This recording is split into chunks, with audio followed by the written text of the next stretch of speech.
No end in sight to load shedding just yet. Eskom says the power system will take 10 days to bounce back. The new draft mining charter may prove just as controversial as its predecessor. The Mineral Council of South Africa says it doesn't believe the proposed regulations will promote growth. This is eNews at 7 p.m. I'm Tony Ndoro. Very good evening to you. Now, South Africans could have their lives disrupted by load shedding for another week or so. Eskom says it'll take 10 days for the power system to recover from the effects of the recent strike. This week saw the first round of load shedding since 2015. Workers protested after Eskom said there would be no salary increases this year. The power utility has blamed the outages on sabotage by protesting workers. It's a claim unions are denying. The parastatal has agreed to begin wage negotiations on Tuesday. Now, government says the proposed mining charter will stabilize the sector, but the Mineral Council of South Africa believes it won't promote investment or growth. The charter has been gazetted and is open for public comment. It calls for a minimum of 30% BE ownership for new mining rights. Malungelo Boy has more. Gweda Mantashe says the 8 weeks of public engagements have been encouraging. The draft mining charter is now out for public comment before it's sent to Parliament. Some people said to us, listen, 30% is not substantial. And we said to them, it's not substantial if you compare it to 100%. But if you compare it to zero, where we were at the beginning, it's very substantial. So the principle that we chose to use is systematic graduation of ownership. Companies would have to give 10% of its shares to employees and mining communities. It is not a cost, but an investment to actually commit your workers to be part of the company by giving them shares. 5% is not a big call for those workers, because it is those workers who are converting your investment into wealth. The Mineral Council of South Africa says it supports the 30% black ownership target on new mining rights, but says it's concerned about some aspects. In a statement, it says some of the elements of the mining charter do not promote competitiveness. The council also says it does not support the free carried interest of 5% allocated to each of labour and communities, saying that given South Africa's mature mining sector, a 10% total free carried interest on new mining rights will materially undermine investment. The public has 30 days to submit their comments. Malungelo Boy, Pretoria. The information of Liberty Life clients could be at risk. The Financial Services Group has launched an investigation after its systems were hacked. Clients received text messages from the company last night informing them that an external party has gained unauthorized access to information. Liberty says the hackers alerted the company to potential vulnerabilities in its systems and are now demanding compensation. According to the Sunday Times, the hackers obtained sensitive information about some top clients. It's reported the hackers have demanded payment of millions of rands not to release the data. Liberty is refusing to comment further. The Gauteng MEC for Human Settlements has visited the family of a man who died during protests in Istras. 59-year-old Arthur Moses is believed to have died after he inhaled gas as police attempted to disperse a crowd. His family says a tear gas can landed in their yard. The community was protesting against high municipal tariffs and a lack of housing. Lindo Kuhlekulu has the story. A family in grief. The Moses family is still coming to terms with the death. His son Joseph was part of the protest. He says he went home when police started shooting at the crowd. Police were shooting and throwing tear gas and all that stuff. So after that, I told that we have to go home now because it's getting rough. The family says the protest was close to his house and one of the tear gas cans was fired into his yard. When the police shot the tear gas, one of the canisters flew into the yard. So where they were sitting, it ricocheted on the wall. See, and those fumes, we think it's because of those fumes that he inhaled. Gauteng Human Settlement MEC Dikgang Uhuru Muilwa visited the family today. He is denying there was any brutality and says the police have a right to respond to criminal elements. The police are empowered by law to act, right, and use whatever instruments they can use to ensure that people, there's a protection of public property and life. Unfortunately, in this situation, we are told that the police had to use tear gas to quell the situation, and the old man inhaled the fumes of tear gas and died. The MEC is confirming the family's suspicion of tear gas inhalation, but the police maintain the death wasn't related to the protest. The family says all they can do now is wait for the post-mortem results. Lindokuhle Xulu, Pretoria. The dire state of health services across the country have been a talking point recently. Now, Gauteng Health MEC Gwen Ramakgopa hopes to turn things around in her province. She visited a health facility today to hear about problems faced by patients. A department is still trying to recover from the shame of the Life Esidimeni tragedy. Zikona Chona has the story. Patients at Esangweni Community Healthcare Center got the opportunity to voice their concerns with the head of health in the province. The center is regarded as one of Gauteng's best. Many who use the clinic regularly agree. Nake happy ka service ya mo Sangweni. I can have bothata cause I see mathomo kitla mo Sangweni clinic. Others have to travel for this service. They say clinics in their areas are not up to standard. Doya Bosmont clinic ngawana wa 3 days after birth. Bachishuka barjigisa barangora zura Florida. Do attend a clinic at Florida haya Bosmont. So service on a bed but we change. Well, because one wa 3 days to attend emergency. I want to jigisa one wa 3 days. I can't have a service yaba. Ramakgopa says she acknowledges concerns raised by patients and says this should not be happening. She was appointed MEC after the Life Esidimeni tragedy, where 144 patients died at the hands of the Gauteng Health Department. She's now on a mission to clear the department's name. Since I was called to assist after the Life Esidimeni tragedy, there are two things that the health system in Gauteng must recover from. Firstly, it is the reputation damage. It tarnished the whole Gauteng health system. We need to recover from that. Ramakgopa says a further challenge is the billions owed to service providers and lawsuits against the department, but insists her department is not collapsing. While this facility stands out, Ramakgopa says there is still a lot of work to be done.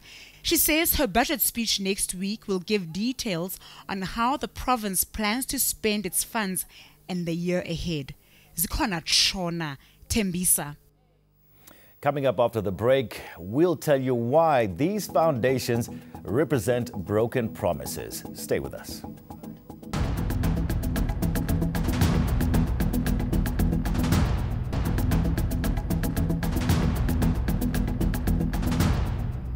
Welcome back. We turn our attention now to a story that shows how rampant corruption has let communities in need down. Slabs of concrete in the northwest are the closest thousands have come to having a house they were promised. The former Northwest Premier Suprema Omapilo mentioned his province's housing failure. At the same time, he announced his departure as Premier. Our reporter Michael Apple went in search of those slabs. These scenes in the Northwest's provincial capital in late April eventually led to this. As one embarks on early retirement from the position of Premier in the province, there are over 5,000 foundations where contractors have been paid over the last 22 years or so, and those houses are not there. So one of the things we're going to do is to make sure that we look for the culprits. The former Premier Suprema Omapilo is indeed correct, and this is one of the 5,000 slabs that represent homes that were never built in the Northwest. The former Premier now decided to raise this issue in his resignation speech at Luthuli House. But why? For him to say that, for me, I say he must have just shut up and not say anything. China Dodovu. He was the mayor of Klerksdorp between 2006 and 2010. He was also crucially the director for housing at the Matlosana local municipality from 2001 until 2004. He denies any fingers can be pointed at him, believing instead he stood up, do what I called breast-beating bravado, that he's a pioneer against corruption and all that. He has dismally failed in that respect. That is why the people of this province, in their multitude, rose to the occasion and rejected him. Wherever the blame lies, these people suffer the tangible consequences of corruption and collusion. Since by 1998, ke dula extension 13, and I can have slabs since 6 years since I argue. And no yana se krekile le mokhukhu wa ka o wele. Since ba re tshepisa no yana ba tshetse mobu ba re ba tlo aga go a tshwana ha ba botsa go tsalang ka di RDP ba re fi dikarabo. The Department of Local Government and Human Settlements reported to the Matlosana Municipal Council on the 16th of August last year. It shows that in Kanana Extension 13, where we filmed, about half of the 36.1 million rand budget had been spent and that the contract with Relay Development was terminated. If the slabs have been there for as long as they have, it's clear this isn't the first time a contractor hasn't delivered. Have you heard of contractors invoicing for houses they don't build? Is it common knowledge here? Yeah, it's common knowledge. It's common knowledge. We hear about it, that people have submitted claims, have invoiced government, and they have been paid, and on the ground that there are no structures and superstructures. We are living in a one-room shack. I'm sharing a bedroom with my 3 siblings, and I'm staying with my single parent. She's not working, and she's also a breadwinner. It's been 6 or 5 years that we've been having these concrete slabs, but nothing seems to work or nothing seems to add up. It is the responsibility of the quality controllers, of project managers, of officials of the government who are supposed to verify the claims and check whether are the houses, are the slabs, are the foundations when they effect, before they effect payment.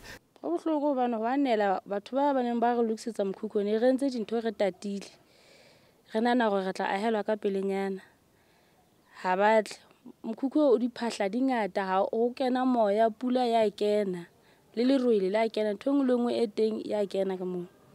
So you're confident this never ever happened under your watch between 2006 to 2010? You were never aware of any slabs for houses that were not built? Not during our time. And as I also pointed out, who pays? It is the provincial government, because the project belongs to them. These empty slabs are broken promises, a stark reminder and reflection of the persisting reality of so many. Michael Apple, Klerksdorp in the northwest. Let's turn to neighboring Zimbabwe now, and opposition parties in that country have lost confidence in the country's electoral body, the ZEC. That's according to a team of South African researchers who are in Zimbabwe to check on its preparations for the July 30 elections. The much anticipated coming polls will be the first without former President Robert Mugabe on the ballot paper. Pindai Dube reports from Zimbabwe.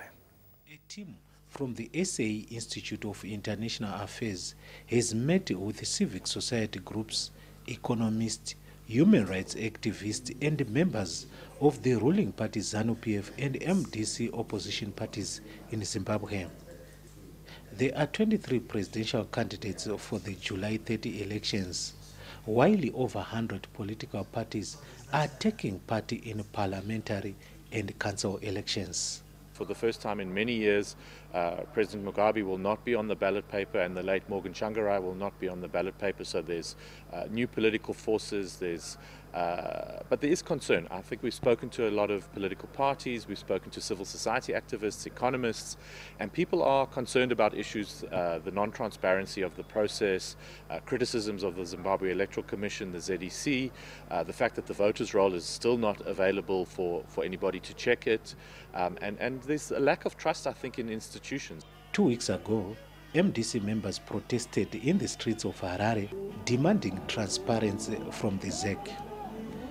They have accused the Electoral Commission of planning to rig elections in favor of ZANU-PF. At the same time, concerns about the country's ailing economy remain.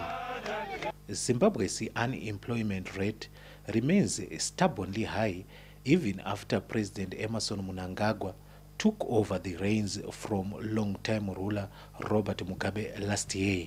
Investors are interested but have not yet made the plunge because they're waiting for some political certainty. During his inauguration, Mnangagwa promised that Zimbabwe will hold free, fair and credible elections this year. Previous polls have been marred by violence. Pindai Due, Harare, Zimbabwe.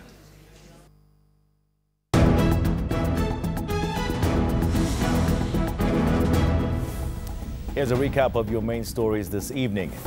No end in sight to load shedding just yet. Eskom says the power system will take 10 days to bounce back.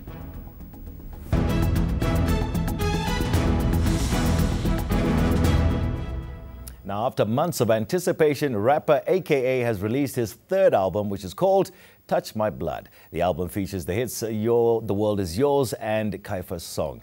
Ahead of the release, Ditiro Selepe attended a listening session, which was hosted by eNCA. Jam to The World Is Yours and be shook when you listen to Beyonce.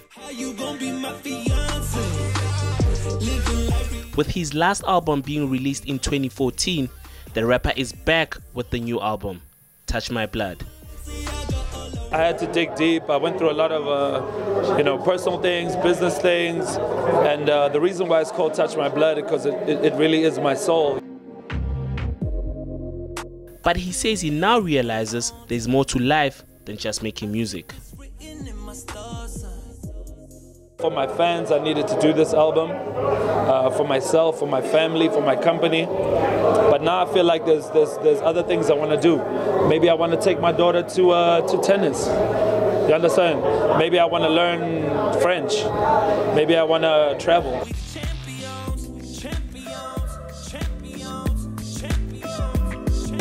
eNCA will undertake a national tour to promote the album. Ditiro Selepe, Johannesburg. That's it from me and the guys behind the scenes. We'll see you again next time. Good night.